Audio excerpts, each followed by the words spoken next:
Bill Gates को जानते हैं, हमें पता है कि स्टीव जॉब कौन थे, लेकिन क्या हम बलवंत पारेख जी को जानते हैं?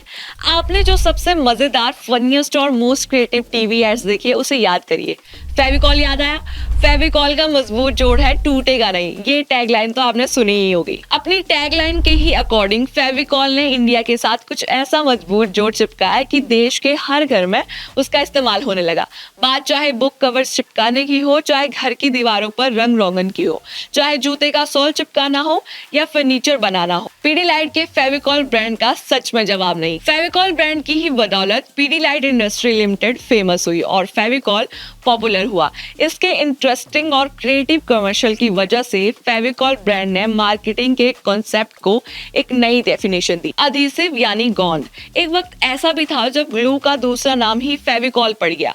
आज फेविकॉल की मार्केटिंग 54 कंट्रीज में होती है। इसका इस्तेमाल कारपेंटर, इंजीनियर, क्राफ्ट्समैन, इंडस्ट्री से लेकर आम लोग भी करते हैं। फेविकॉल इंडिया में सबसे ज्यादा बिकने वाला गोंद है। 1925 में गुजरात के भावनगर महुआ कस्बे में जन्मे बलवंत राय कल्याण जी पारेख फेविकॉल बनाने वाली कंपनी पीडीलाइट इंडस्ट्री के फाउंडर थे। उन्होंने एडवोकेसी में डिग्री हासिल तो की, लेकिन कभी प्रैक्टिस नहीं की। उल्टा वो मुंबई में एक डाइंग और प्रिंटिंग प्रेस में काम करने लगे। इसके बाद वो वुड के एक बिजनेसमैन के ऑफिस में चपरासी बने, जहां वो वेयर हाउस में अपनी पत्नी के साथ रहते थे। लेकिन बलवंत राय को अपना बिजनेस करना था, तो उन्होंने मोहन नाम के एक इन्वेस्टर की मदद से बाइसाइकिल, अरेका नट और पेपर डाइस वेस्टर्न कंट्री से भारत में इंपोर्ट करने का बिजनेस शुरू किया। बलवंत ने जर्मनी की कंपनी होचेस्ट को भारत में रिप्रेजेंट करने वाली फेडको के साथ 50% के पार्टनरशिप की थी।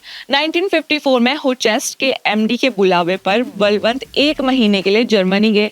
होचेस्ट के एमडी की डेथ के बाद बलवंत ने अपने भाई सुशील के साथ मिलकर मुंबई के जैकब सर्कल में डाइन मैन्युफैक्चरिंग और ट्रेडिंग इंडस्ट्रियल केमिकल की कंपनी का नाम रखा पारेख डाइचम इंडस्ट्रीज। के बाद पारेख ने फेडको में और ज्यादा हिस्सेदारी की खरीद शुरू की और एक ग्लू बनाया जिसका नाम रखा गया फेविकॉल। फेविकॉल नाम जर्मन शब्द कोल से इंस्पायर था, जिसका मतलब है एक ऐसी चीज जो दो चीजों को जोड़ती हो। जर्मनी कंपनी ने भी एक ऐसा ही प्रोडक्ट मोविकॉल बनाया था। फेविकॉल की लॉन्चिंग 1959 में हुई। इसके बाद कंपनी में बलवंत के एक और भाई नरेंद्र पारेख में जुड़े। 1959 में ही कंपनी का नाम बदलकर पीडीलाइट इंडस्ट्री हो गया। फेविकॉल ब्रांड के लिए पीडीलाइट ने लीक से हटकर मार्केटिंग की। फेविकॉल को कारपेंटर्स के लिए एक इजी टू यूज ग्लू के तौर पर जानवरों की चर्बी पर वेस्ट ग्लू को रिप्लेस करने के लिए लॉन्च किया गया। इसे अप्लाई करने से पहले पिघलाने की जरूरत होती थी, तो फेविकॉल को पॉपुलर बनाने के लिए पारेख ब्रदर्स ने इसे रिटेल स्टोर को ना बेचकर सीधा कारपेंटर्स को देना शुरू किया। ये उस वक्त का बिल्कुल नया कदम था। जब फेविकॉल की एंट्री हुई उस वक्त पीडीलाइट केवल सिर्फ एक फैक्ट्री के साथ प्रोडक्ट बनाती थी, जो था फेविकॉल। इसके बाद 1963 में कंपनी ने मुंबई के कोडोबिटा गांव में पहला आधुनिक मैन्युफैक्चरिंग प्लांट लगाया। प्रेजेंट में इसी इमारत में कंपनी का कॉर्पोरेट हेड ऑफिस चल रहा है। 1990 में पीडीलाइट इंडस्ट्री प्राइवेट लिमिटेड हुई और 1993 में ये शेयर बाजार पर लिस्ट हुई। Pidilite industry America, Brazil, Thailand, Egypt, Bangladesh और दुबई में भी सेल करती है।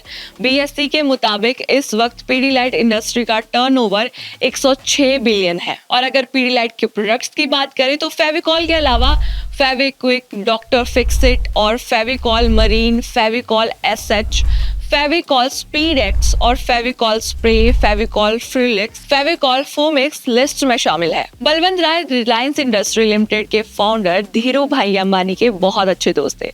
बलवंत राय को साल 2011 में जय टेलबॉट मिला था और 2012 में बिजनेस मैगजीन फोर्ब्स ने उन्हें अपनी रिच लिस्ट में 45th प्लेस दिया था। और बलवंत राय विनाइल केमिकल्स के चेयरमैन भी रहे। 25 जनवरी 2013 को वो इस दुनिया को अलविदा कह गए। और ऐसी ही और वीडियोस देखने के लिए जुड़े रहिए हमारे चैनल के साथ। और अगर आपको वीडियो पसंद आई हो तो वीडियो को लाइक एंड शेयर करना ना भूलें।